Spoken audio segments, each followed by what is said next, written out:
is Lucie Poulet. I'm currently a researcher at NASA Kennedy Space Center.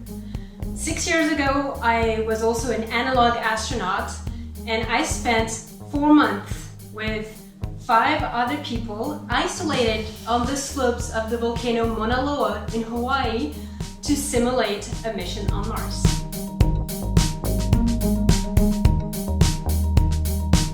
I'm currently quarantining in Cape Canaveral, Florida, and I have to say this is a 5-star quarantining location. The ocean is a walking distance from my place, and since the beginning of this quarantine we've had 2 rocket launches. So I'm really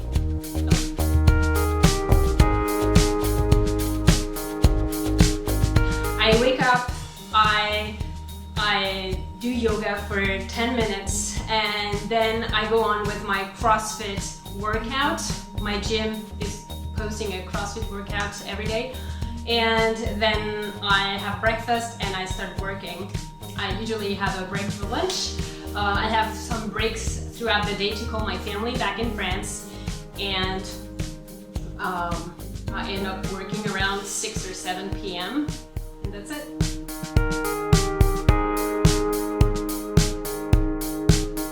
I was simulating a mission on Mars. We weren't able to go outside without wearing a spacesuit.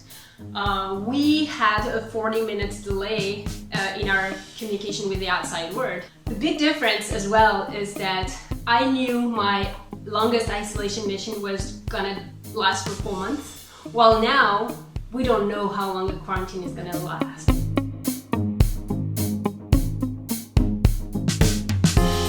And for me, the hardest part is probably the fact that I can't see my fiancé and my family back in France for several months.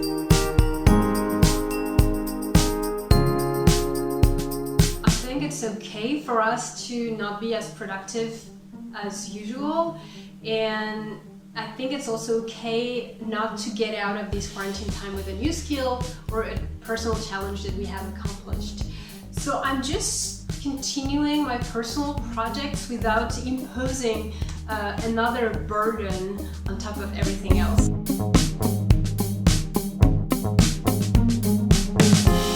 If you can, go to your street, go to your garden if you have one, and try to spot the planets that we can see now. We have Venus in the evening, and Saturn, Jupiter, and Mars visible early morning. I think these views are stunning, and it reminds us that we are so small in the universe, and that our problems are so small also in the scale of the whole universe and even in the history of humanity.